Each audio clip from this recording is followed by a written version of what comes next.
Paz do Senhor, meus irmãos, sejam todos bem-vindos a mais uma reflexão da palavra. Deus abençoe, irmão Jairo.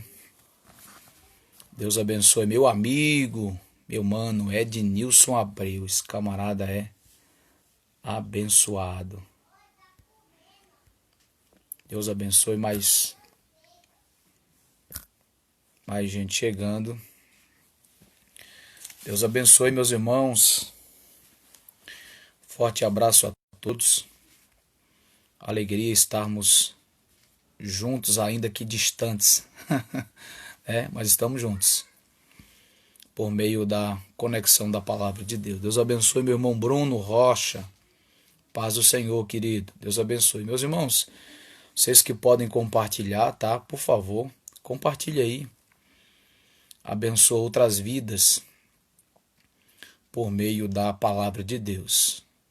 Só você clicar aí como diz aí, no aviãozinho e envia aí para teus amigos, irmãos, e juntos vamos refletir ou mergulhar na palavra de Deus. Eu gosto desse termo, mergulhar, porque a Bíblia é um oceano, né, infinito, infindável, que quanto mais a gente mergulha, mais conseguimos extrair coisas da palavra. Deus abençoe o pregador Diego Braga, Gabriel Feitosa, glória a Deus, Deus abençoe, queridos.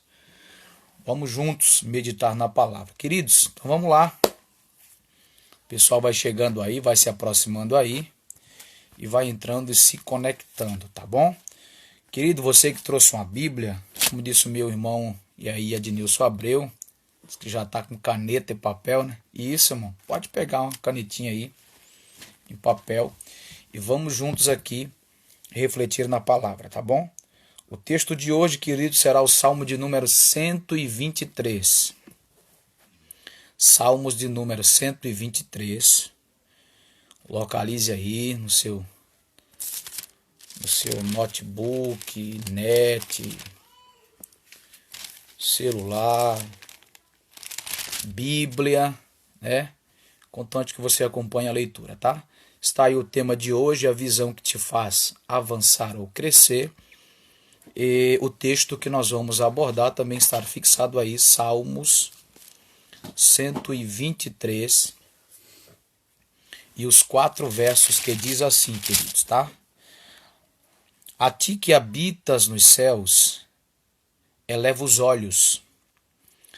Como os olhos dos servos estão fitos nas mãos dos seus senhores, e os olhos da serva na mão de sua senhora, assim os nossos olhos estão fitos ou fixos no Senhor, nosso Deus, até que se compadeça de nós. Tem misericórdia de nós, Senhor, tem misericórdia, pois estamos sobremodo fartos de desprezo.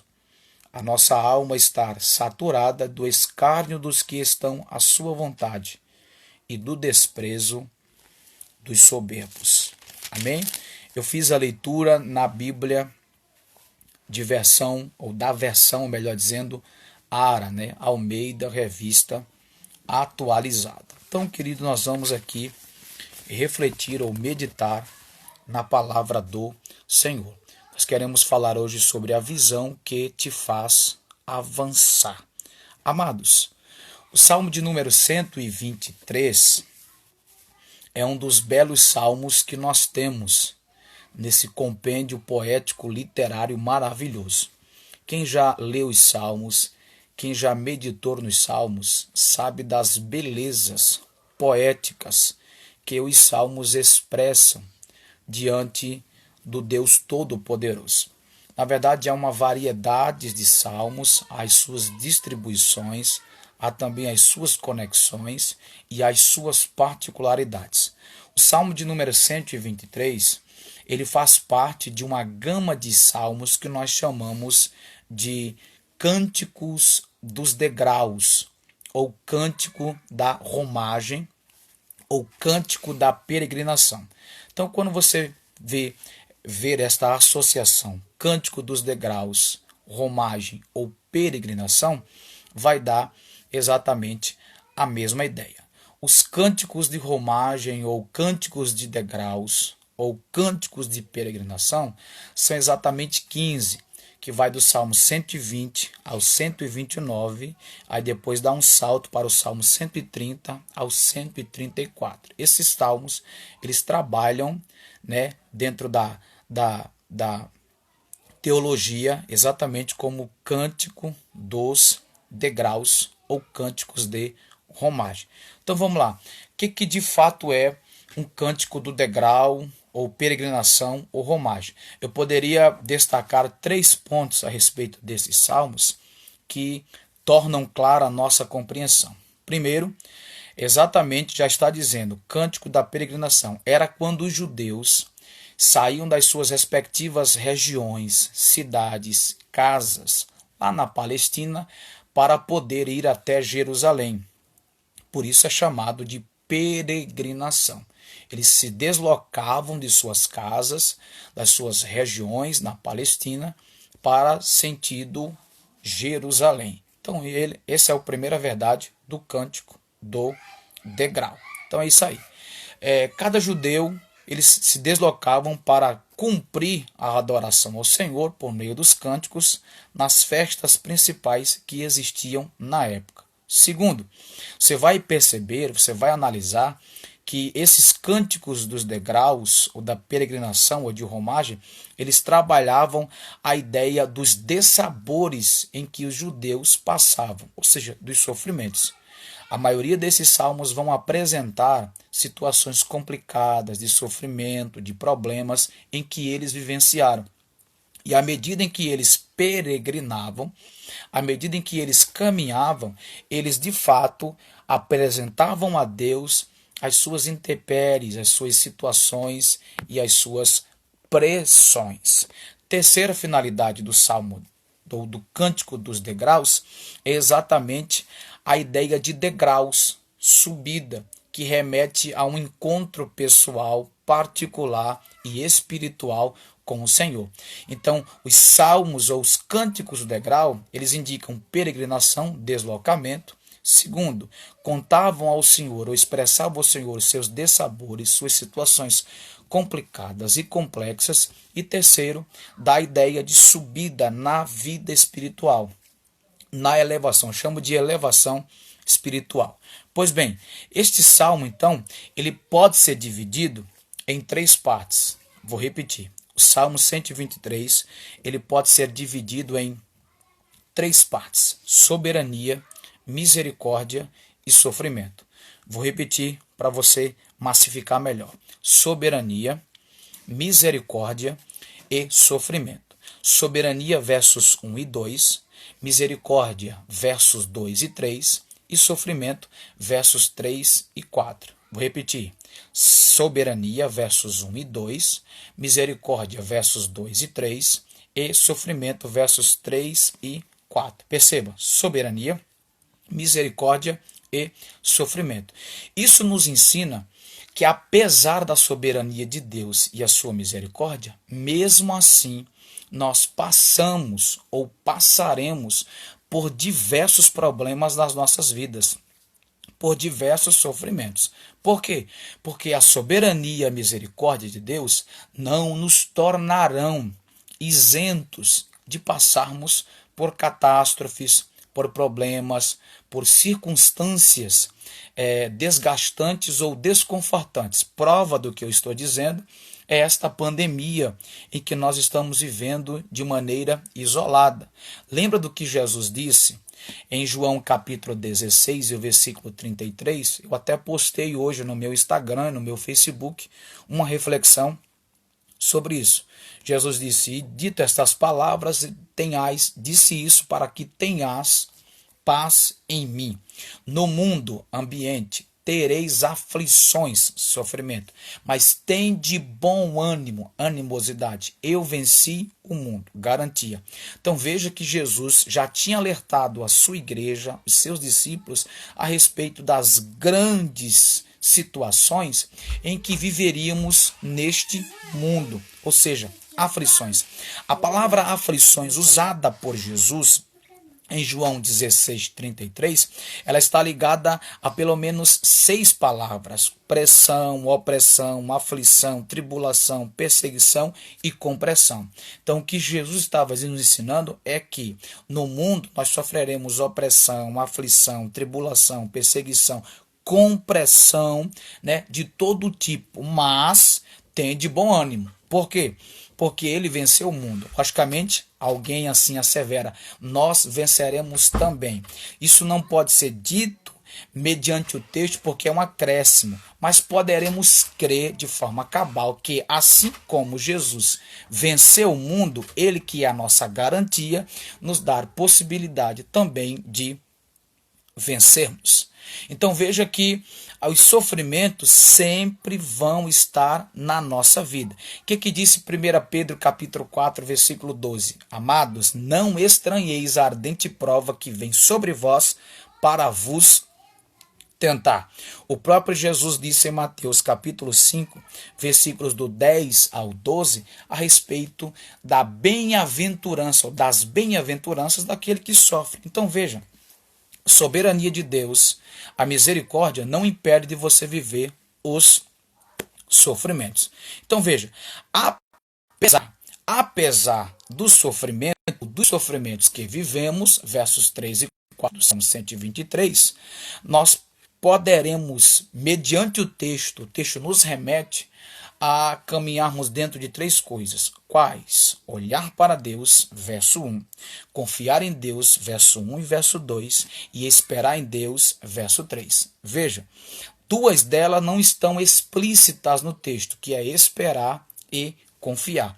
Mas nós podemos compreender de maneira implícita que no texto há sim a questão da confiança e da esperança. Por quê? Porque quem olha, confia. E quem confia, espera. Vou repetir. Quem olha, confia. E quem confia, espera. Então veja que esse texto, na sua parte introdutória, como ele já é brilhante, ele já é marcante. Então veja, queridos, que a vida cristã, ela é regida pela visão. O que determina onde você vai chegar é a visão que você precisa ter. Vou repetir isso aqui, porque isso aqui é muito pedagógico.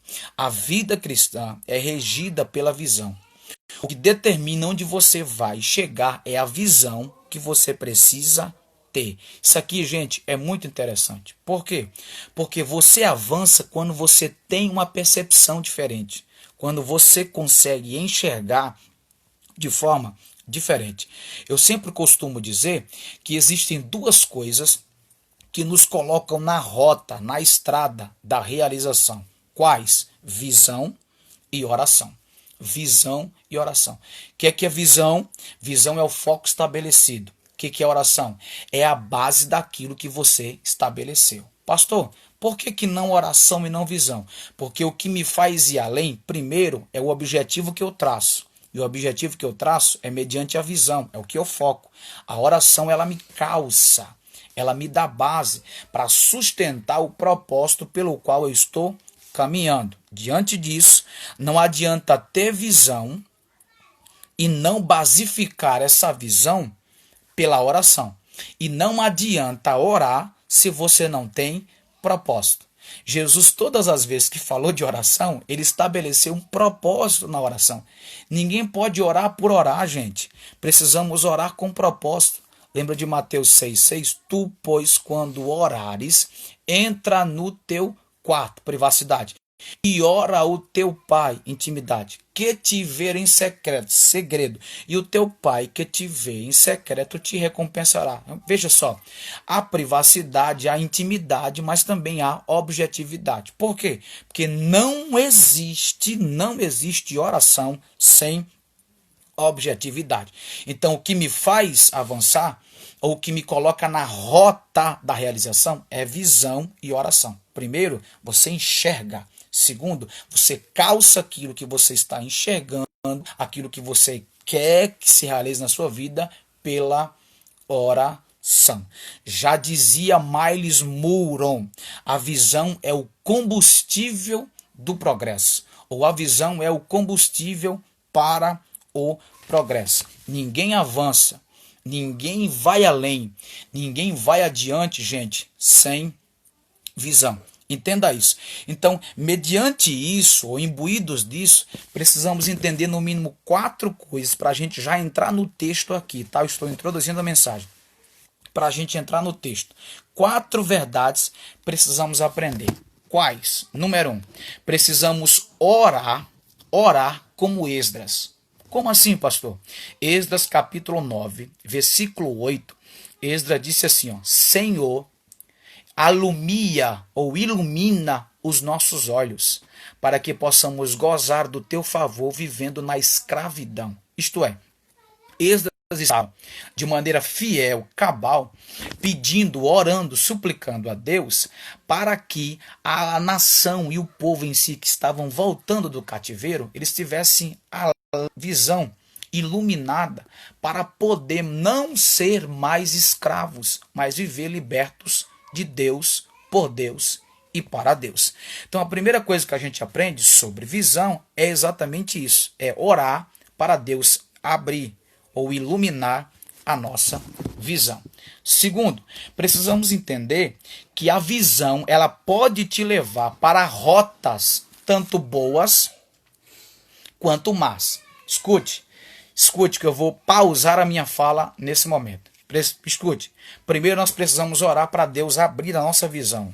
Esdras capítulo 9, versículo 8, foi o que ele fez. Segundo, precisamos entender de que a visão ela tem a capacidade de me colocar em rotas boas ou rotas más. Como assim, pastor? Deixa eu tentar explicar isso aqui. Mateus capítulo 6, versículos 22 e 23. Lembra desse texto? Jesus está no Sermão do Monte, orientando aos seus discípulos e não à multidão, tá? Porque Mateus capítulo 5, versículos 1 e 2, diz que Jesus falou para os seus discípulos. O Sermão do Monte não foi para a multidão, foi para os seus discípulos. E como ele estava no monte e a multidão embaixo, logicamente que a multidão ela colheu as informações, os ensinamentos, a pedagogia de Jesus aos seus discípulos. Mas veja, Jesus está no Sermão do Monte, daí ele vai fazer assim, ó, ele vai dizer assim, ó, são os olhos a lâmpada do corpo. Preste atenção, irmãos, eu estou falando que a tua visão, a minha visão, os nossos olhos podem nos colocar nas rotas, tanto boas quanto más. Jesus disse, ó, são os olhos a lâmpada do corpo. Se os teus olhos forem bons, todo o teu corpo será. Se os seus olhos forem maus, então nós estaremos em trevas. Preste atenção, queridos, que eu acho isso aqui formidável. O texto diz assim, ó, são os olhos, plural, a lâmpada do corpo, singular. Jesus fala dos olhos no plural, mas ele fala da ação dos olhos no singular, lâmpada. Por que ele não disse assim, ó, são os olhos as lâmpadas do corpo? Não. Ele fala no plural e no singular. No plural, porque a gente tem 2 olhos. Mas no singular, é que apesar dos 2 olhos, eles trabalham com uma finalidade. Qual é? Ou fazer o que é bom, ou fazer o que é mal. Então veja, eu não consigo olhar para um lado com o direito e olhar para o outro com o esquerdo. Não consigo fazer isso. Sabe o que Jesus está dizendo? A nossa visão não pode ser dúbia. A nossa visão não pode ser mesclada. A nossa visão não pode ser luz e trevas. Ou ela é treva, ou ela é luz. Ou ela é luz, ou ela é treva. Por isso, a gente precisa entender que a visão ela tem a capacidade de me colocar em rotas boas ou más. Então, se o teu olho for bom, o teu corpo será iluminado. Mas se o teu olho não for bom, logicamente que o teu corpo será trevoso, isso diante da fala de Jesus. Portanto, é preciso ter cuidado, porque Provérbios 27 e 20, o texto diz que assim como o inferno, ele não se farta, assim são os olhos do homem. Quanto mais ele olha, mais ele quer olhar. Por isso, Jó disse no capítulo 31, versículo 1, ele disse assim, Senhor, eu fiz concerto, aliança com os meus olhos, como cobiçaria uma virgem. Então vejam, meus irmãos, a profundidade de que é o olhar. Ele te coloca para frente ou para baixo, para cima ou para o lado. Veja, cuidado na questão da visão. Só recapitulando aqui, a Bíblia vai dizer em Números capítulo 15, versículo 39, de forma explicativa eu vou destacar o texto: olhos veem, coração cobiça, mas o corpo transgride. Mas tudo começou aonde? Com os olhos. Os olhos veem, coração cobiça, mas o corpo transgride. Então, segundo, nós aprendemos que o nosso olhar, a nossa visão, pode colocar-nos nas rotas, tanto boas quanto más. Terceiro, o que precisamos entender? De que a visão, ela gera uma profundidade gigantesca na vida de qualquer pessoa em todos os aspectos. Por quê, pastor? Efésios capítulo 1, versículo 18, Paulo escrevendo aos crentes de Éfeso, ou aos efesianos, Paulo diz assim, tendo iluminado os olhos do vosso coração. Poxa, que coisa interessante. Meu Deus, né, meus irmãos? Coração tem olhos? Interessante. Lá no Salmo de número 32, Davi diz que os ossos falaram. Aqui, Paulo diz que o coração, o Salmo 32, ou melhor, Davi diz que o coração falou. Os ossos falaram, né? E aqui em Efésios 1,18, Paulo fala que coração tem olhos. Mas olhos como? Olhos de entendimento. Iluminação que traz entendimento. Veja, os nossos olhos, eles têm a capacidade de gerar em nós profundidade, porque aquilo que eu leio desce para o meu coração e é capaz de modificar toda a minha perspectiva de vida cristã.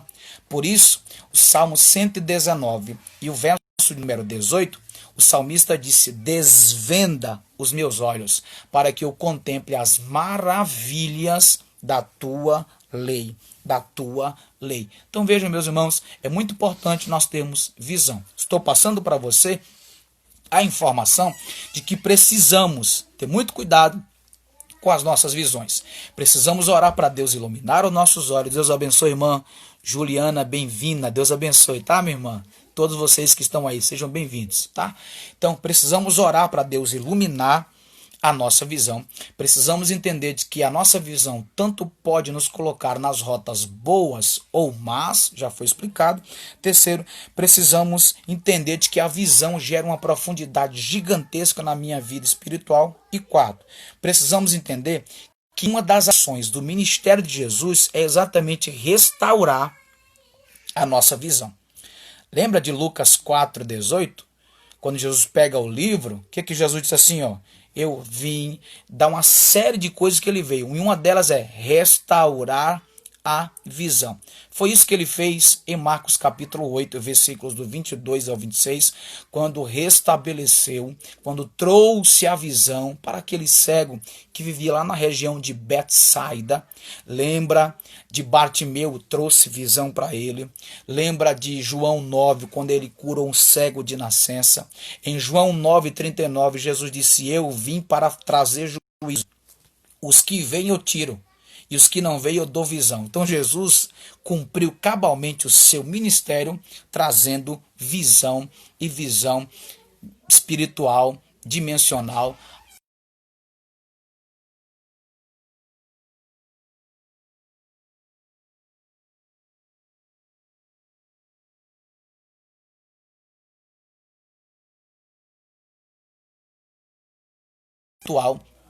E dimensional no mesmo período da sua convenção, que o próprio Paulo menciona em 2 Coríntios capítulo 12, versículos do 1 ao 3, quando ele destaca humildemente a experiência dele próprio, dizendo que foi até o terceiro céu e ouviu e viu coisas extraordinárias. Período então que Deus tirou a sua visão natural, Deus lhe deu a visão espiritual.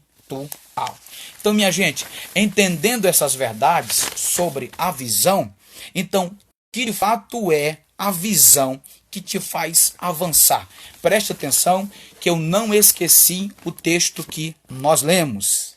Quem me conhece sabe que eu gosto muito do texto que eu faço a leitura para poder expor. Veja, a título de informação, de pedagogia, você vai ver aí, eu estou usando a versão ARA, mas se você usar qualquer outra versão, vai dar a mesma contagem.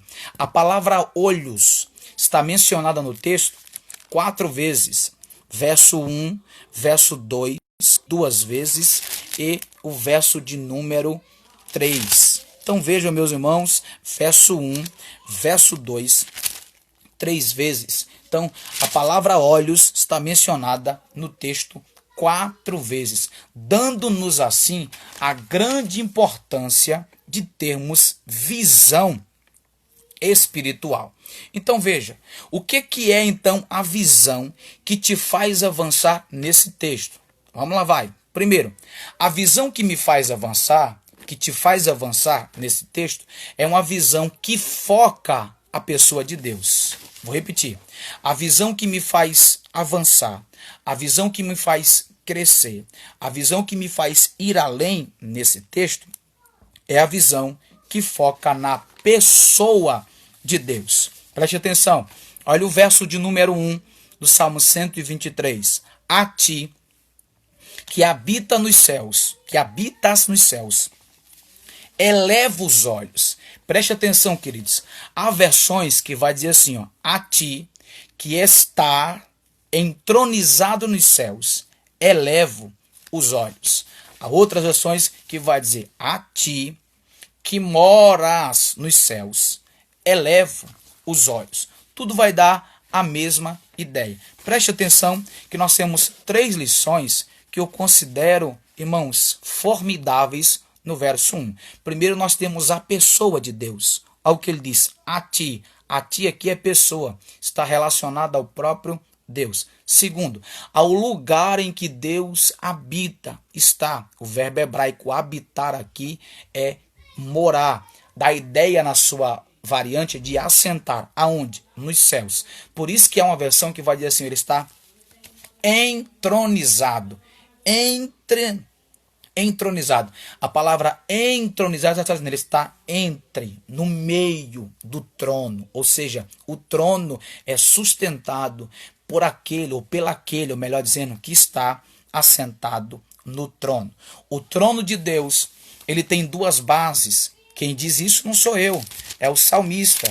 O salmo de número 89 e o verso de número 14, se não me falha a memória, Salmo de número 89 e o verso de número 14, o texto diz assim, ó, justiça e juízo são o fundamento do seu trono, graça e verdade te precedem. Veja, Deus está habitando nos céus, entronizado nos céus, sentado no seu trono, e o seu trono tem 2 bases, justiça e juízo. Juízo e justiça. Mas graças a Deus que do seu trono procedem. Aqui o texto diz graça e verdade. A Bíblia diz em Hebreus 4,16 que também vai misericórdia.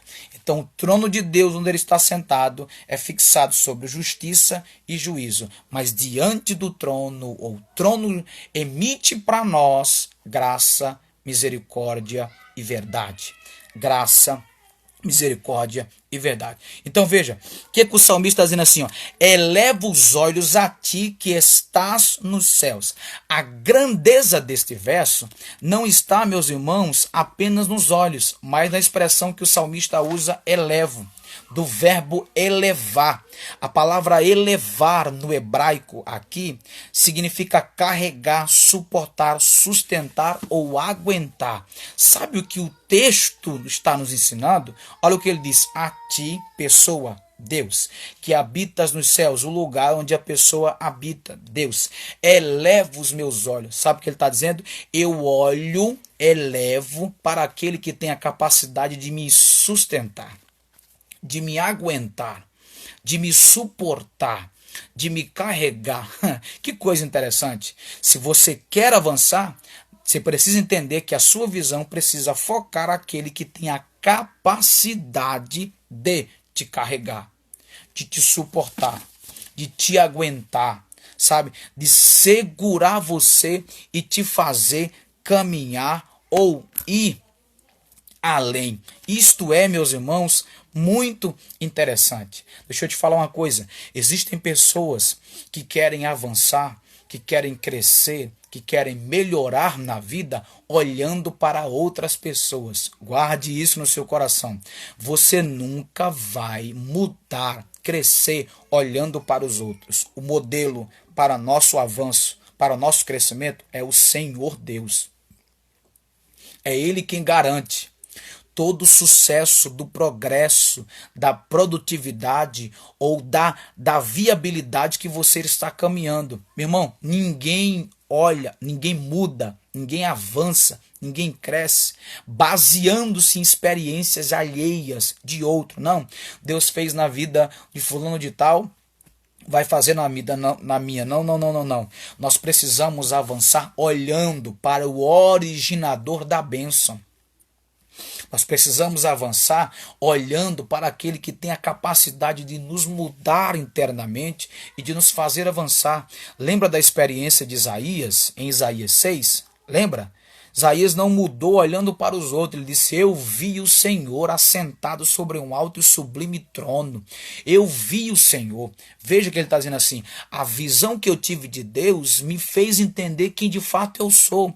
Você não muda olhando para os outros. Você muda olhando para Deus, porque é em Deus que nos enxergamos.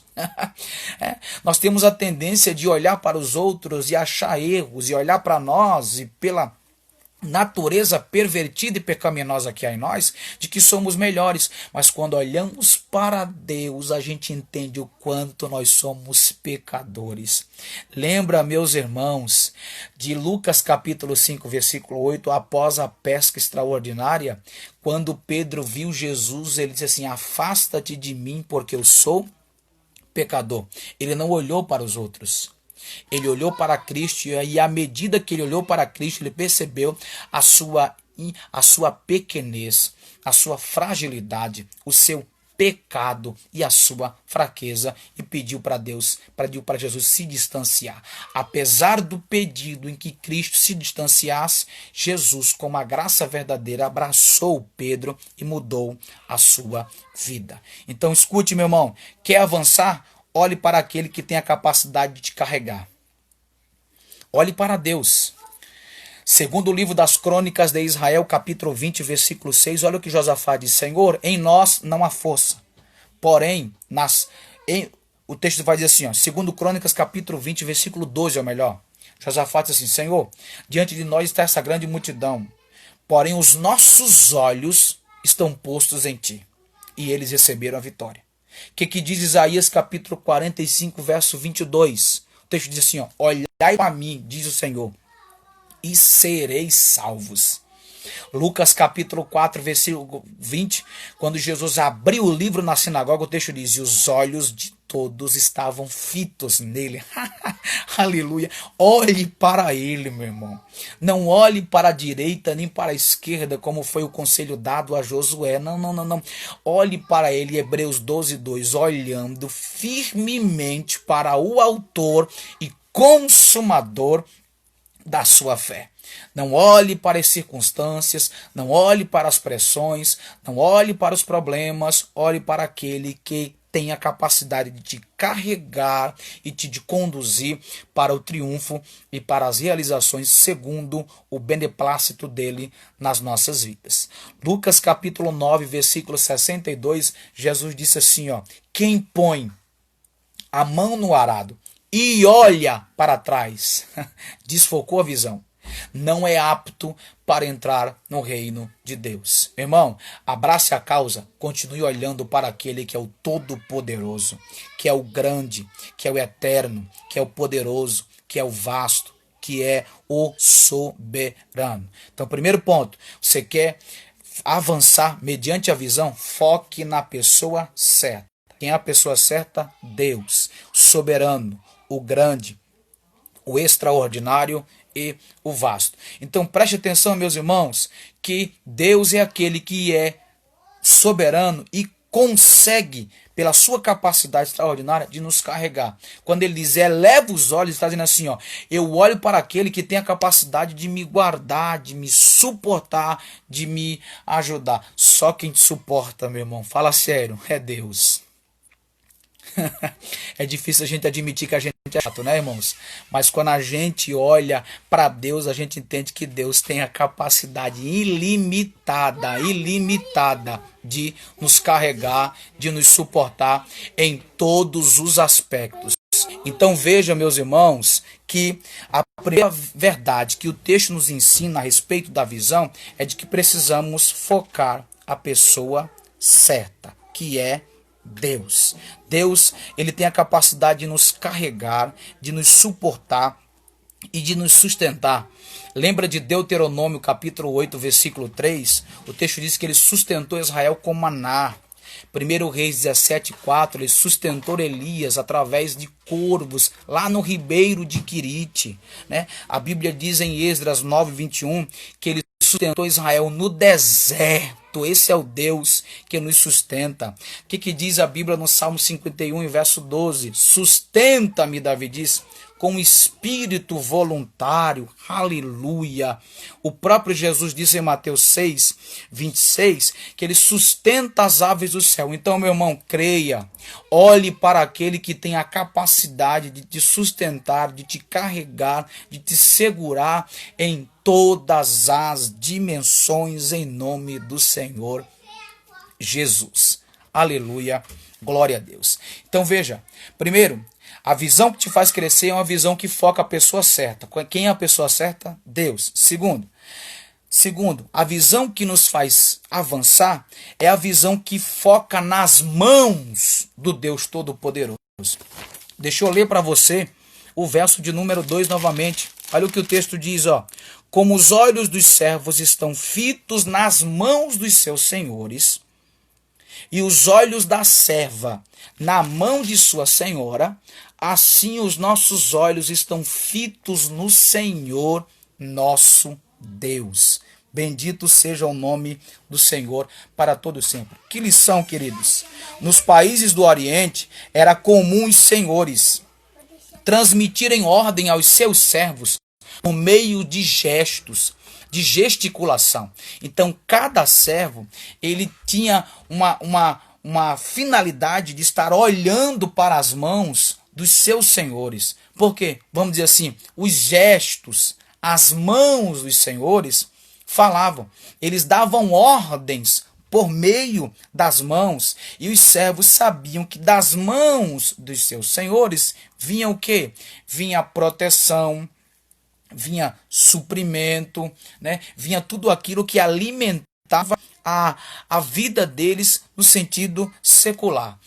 Trazendo, meus irmãos, esta lição para nós, mediante o Salmo, nós só avançamos quando a nossa visão ela não está nas mãos dos homens, mas nas mãos daquele que tem todo o poder. Por quê?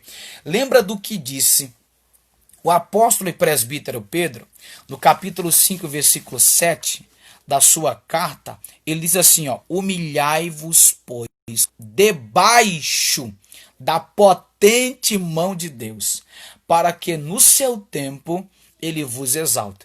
Este verso é muito tremendo, porque ele nos ensina aí 4 lições. Humilhai-vos é ação, aí ele vai dizer assim, ó, debaixo da potente mão de Deus, posição. Aí o texto vai dizer assim, ó, e no seu tempo, tempo de quem? De Deus, tempo de Deus, isto é, esperança, isto é, aguardar, isto é, esperar o tempo, ele vos exalta, exaltação. Então nós temos ação, posição, nós temos dependência e nós temos elevação. Agora veja, onde é que Pedro orientou a igreja a estar? Debaixo da mão de quem, gente? Da mão do Senhor. Tem gente que quer estar debaixo da mão de homens. A gente cresce quando a gente entende que a nossa visão precisa focar nas mãos do Todo-Poderoso. Nas mãos do Todo-Poderoso. Lendo a Bíblia, meus irmãos, a gente descobre que a mão de Deus retrata ou mostra pelo menos 4 verdades. Vou repetir, 4 verdades sobre a mão de Deus. Número 1, as mãos de Deus falam do seu poder, segundo o livro das Crônicas de Israel, capítulo 20, versículo 6. Agora sim, o texto diz assim, ó, Senhor, nas tuas mãos há, do verbo haver, existir, força e poder, e não há quem te possa resistir. Que versículo genial, gente. Josafá está dizendo, nas tuas mãos há força e poder, e não há quem te possa resistir. Olhe para as mãos daquele que tem poder. Mateus 28, 18, Jesus disse: é-me dado todo o poder nos céus e na terra. Salmo 62, verso 11 diz: uma vez falou Deus, duas vezes ouvi e ecoou. E o poder pertence a Deus. Aleluia. Isaías 43, 13: ainda antes que houvesse dia, eu sou. E não há ninguém que faça escapar, ou que possa escapar das minhas mãos. Agindo eu, quem impedirá? Então veja, as mãos do Senhor na Bíblia primeiro retrata, revela, mostra o seu poder. Olhe para as mãos do poderoso, olhe para as mãos do eterno, olhe para as mãos do soberano, porque a mão dele é poderosa e o poder dele é capaz de suprir as nossas vidas. Sério, pastor? Seríssimo. Efésios 3:20, olha o que Paulo disse. Ele é poderoso para fazer infinitamente mais do que tudo aquilo que pedimos ou pensamos. O texto assim, ó, conforme, segundo, mediante o seu poder que opera em nós. É o poder de Deus que tem a capacidade de nos instrumentalizar, de nos ajudar, de nos suportar e de nos carregar. Olhe para as mãos do Todo-Poderoso. Segundo, as mãos de Deus na Bíblia fala de proteção. Salmo 139, verso 5. O texto é assim, ó: tu me cercas e pões sobre mim a tua mão. Tu me cercas em voltas e pões sobre mim a tua mão. Meu irmão, a mão de Deus nos garante proteção.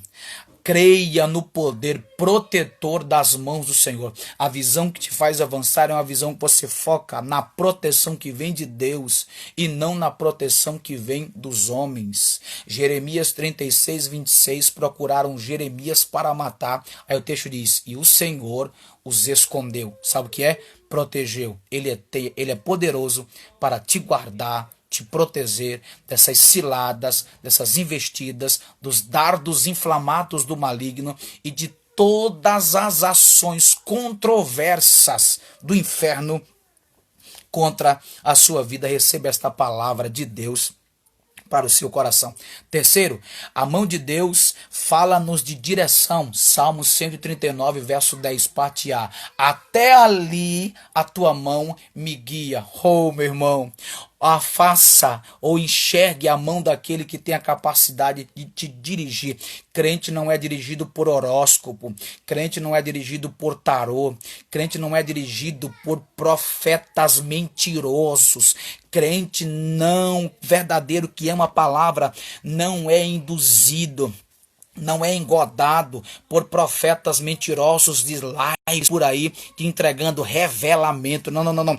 Crente que ama a palavra é dirigido pelo guia extraordinário de Israel, como diz a Bíblia em Mateus capítulo 2, versículo 6, o guia eterno. Jesus disse: quando o Espírito vier, vos guiará em toda a verdade. Paulo disse em Romanos capítulo 8, versículo 16, que nós somos guiados pelo Espírito de Deus. Então, meu irmão, olhe para as mãos daquele que tem a capacidade de dirigir a tua vida, de ordenar a tua vida, de fazer a tua vida progredir para a glória do Senhor. Quarto, a mão de Deus fala de sustentação. Salmo 139, verso 10, parte B. Até ali a tua mão me guia e a tua destra me susterá, me sustentará. A mão de Deus, ela tem a capacidade de te sustentar. Sabe por que você está de pé? Porque Deus está te sustentando. A mão dele. Não é porque você é bom, não é porque você prega muito, canta muito, sabe muito, estuda muito. Não, não, não. É a mão de Deus. O segredo da nossa vida é a mão de Deus. O segredo da igreja do Senhor Jesus não é o seu título denominacional. É a mão do grandão da eternidade, do Deus Todo-Poderoso, que nos segura. A Bíblia diz, meus irmãos, Em Lucas capítulo 1, versículo 66, quando João Batista nasceu, lançou a incógnita: o que esse menino virá a ser? Parece que eu estava lá, um perguntando ao outro: o que esse menino vai ser? O que esse menino vai ser? Alguém levantou a voz e disse: o que ele vai ser eu não sei, só sei de uma coisa: a mão do Senhor está com ele. A mão do Senhor está com ele. A mão do Senhor está com ele. Lembra de Ezequiel 37:1? Veio sobre mim a mão do Senhor. Não é sob, é sobre. Ou seja, ele domina em cima e nos sustenta por baixo. A mão de Deus tem a capacidade de te dominar e ao mesmo tempo te sustentar.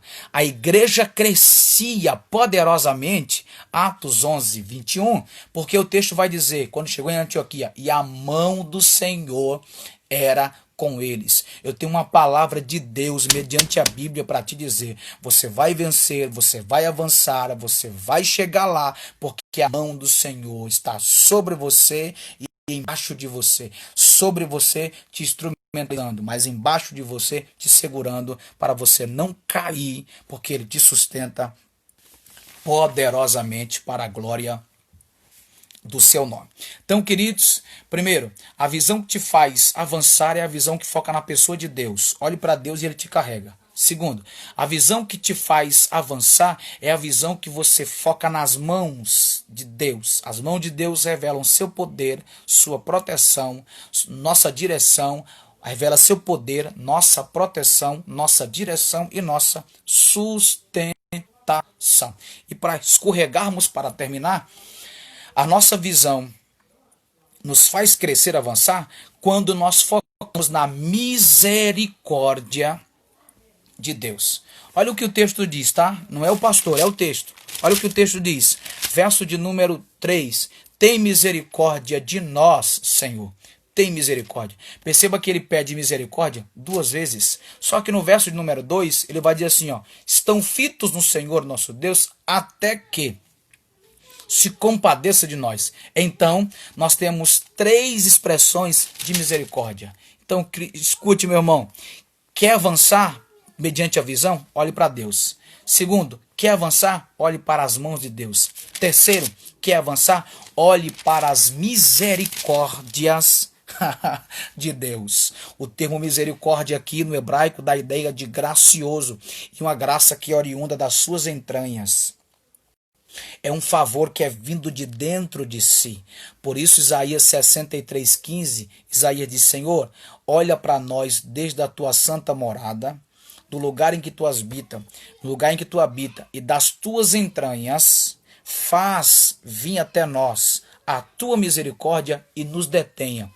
Isaías está dizendo: Senhor, nos prende, nos abraça, nos segura com as misericórdias que vêm de dentro de ti. Quer avançar? Olhe para a misericórdia. Não é a sua faculdade, não é o seu estudo. Não. Não é a sua inteligência que faz você avançar. Não. É as misericórdias. É reconhecer que apesar do que temos, do que Ele nos deu, do que Ele nos favoreceu, tudo isso é graça. Tudo isso é misericórdia. Tudo isso é favor de Deus. Tudo isso é bondade de Deus. Então, quer avançar? Quer ir além? Olhe para as misericórdias. E quando eu falo de misericórdia, eu devo lhe dar uma informação, ou melhor, 3 informações precisas. Lamentações 3, 22 e 23. Primeiro, misericórdia tem uma fonte. Não vem de baixo, vem de cima. As misericórdias do Senhor. Então a misericórdia não é minha, não é sua, é de Deus. Só dele flui. Aleluia, a fonte inesgotável de misericórdia. Segundo, misericórdia deriva de 2 vocábulos: miséria, córdia, coração. O literal da palavra é: Deus sente a miséria do homem no seu coração. Por isso Paulo disse em Romanos 7:23: miserável homem que sou, quem me livrará do corpo desta morte? Então, literal é: Deus sente a nossa miséria no nosso coração e não nos descarta, não nos rechaça. Terceiro, nós temos a pluralidade das misericórdias. O que o texto diz? Lamentações 3, 22 e 23. As, plural, misericórdias, plural, do Senhor, são a causa de não sermos consumidos, porque as, plural, suas misericórdias, plural, não tem fim. Novas, plural, são a cada manhã. Grande é a tua fidelidade. Sabe o que eu aprendo? Tem misericórdia de Deus na tua vida segunda, terça, quarta, quinta, sexta, sábado, domingo. Pastor, sessão no domingo, segunda, tem misericórdia de Deus do mesmo jeito, entendeu? A misericórdia de Deus, ela é nova. Ela é nova a cada manhã. Não é a Bíblia que é nova, não é a Bíblia que se renova, é as misericórdias do Senhor, são as misericórdias do Senhor que geram as novidades da graça de Deus sobre as nossas vidas. Então tem misericórdia na sua vida, na sua casa, no seu casamento, no seu ministério, na sua chamada, na sua vida em todos os aspectos. Quer crescer, meu irmão? Quer avançar? Olhe para as misericórdias de Deus. As misericórdias têm peso. As misericórdias do Senhor são a causa de não sermos consumidos. Sabe por que você não morreu ainda? Sabe por que eu não morri ainda? Porque a misericórdia tem peso. Ela segura as desgraças para não acontecer. Aleluia! Na minha vida e na sua vida. Segundo, a misericórdia de Deus é infinita. O texto diz, elas não têm fim. Elas não têm fim. Goze dessa misericórdia, meu irmão. Terceiro, nós temos, meus irmãos, a ação renovadora das misericórdias. Novas são a cada manhã. Seja renovado pela palavra, pelo ensino, pela grandeza, pela reflexão da palavra de Deus nessa noite, em nome do Senhor Jesus. Quarto, nós temos o caráter do Deus misericordioso. Novas são a cada manhã. Aí o texto diz, grande, o texto usa um superlativo, grande é a tua quem? De Deus, fidelidade. Sabe o que o texto está dizendo? Deus tem um caráter limpo, fidedigno, expressivo, poderoso, marcante, vasto na misericórdia. Ou seja, Deus, no seu caráter, não pode fugir dele, porque a Bíblia diz que mesmo que sejamos infiéis, ele permanece fiel, porque não pode negar-se a si mesmo. Quinto, nós temos, sabe o que, meus irmãos? A grandeza da misericórdia. O verso de número 32 de Lamentações 3 vai expressar a grandeza das misericórdias de Deus. E sexto, nós temos a amplitude das misericórdias. Salmo 145, verso 9, quando o salmista disse, permeiam todas as tuas obras debaixo das tuas misericórdias. Quer avançar? A visão que te faz avançar é uma visão que você concentra nas misericórdias de Deus. Você cresce nas misericórdias. Você avança pelas misericórdias. Você vai chegar no objetivo que você propôs, segundo a vontade de Deus, mediante as misericórdias de Deus. Quer avançar, meu irmão? Olha para ele. Quer avançar, meu irmão? Olha para a mão dele. Quer avançar, meu irmão? Olha para a misericórdia dele, em nome do Senhor Jesus. E aqui eu escorrego para terminar, concluindo de que olhar para Deus é adoração, olhar para as mãos é dependência, mas olhar para a misericórdia é sustentação. Avance. Deus tem algo muito forte na sua vida para você avançar. Avance, mas não avance olhando para si. Não avance olhando para os outros. Você avançará olhando para aquele que é soberano, que as suas mãos é poderosa e que as suas misericórdias são infindáveis e majestosas para a glória do nome do Senhor Jesus. Santos de Deus, amém? Minha alegria, meu prazer de saudar aos irmãos que permaneceram aí conosco, tá, queridos? A live vai ficar salva, tá bom? Vai ficar salva. Espero que esta reflexão, esta palavra tenha te alimentado, tenha te ajudado nesse período tão complexo, tão difícil de pandemia. Eu costumo dizer que nós estamos, entre aspas, isolados socialmente, mas não podemos estar isolados divinalmente. Deus nos espera para um relacionamento, para uma vida de intimidade e profundidade com Ele, em nome do Senhor Jesus, tá? Grande abraço, Deus abençoe a nossa irmã Juliana, que permaneceu, Deus abençoe a irmã Daniele, Deus abençoe Jorge Augusto, rapaz, você tá aí, pastora Daniel Olegário, Jacó Jacome, Deus abençoe,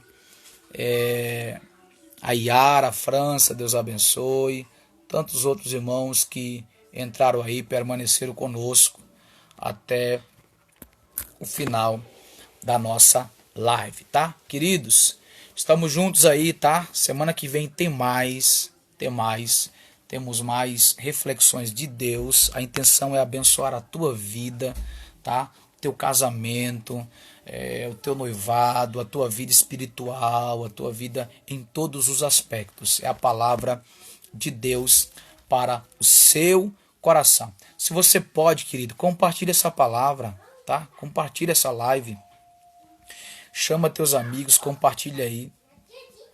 Sabe? É a palavra de Deus, tá? Você vai estar divulgando. Logicamente, você está divulgando o meu ministério, lógico, isso aí é normal, mas a palavra é quem tem a prioridade, tá? Então a palavra de Deus vai estar marcando e tocando nos corações em nome de Jesus. A irmã Daniela disse aqui, vou assistir, cheguei atrasado. Não tem problema, minha irmã, vai ficar salvo no meu IGVT, tá? Aproveita quem não está nos seguindo ainda, vai lá, nos segue. Nós temos diariamente reflexões que podem abençoar e mudar a tua forma de vida espiritual em nome do Senhor Jesus. Amém, queridos? Já estamos aqui finalizando a nossa live. Foi um prazer estar com vocês. E aguardem.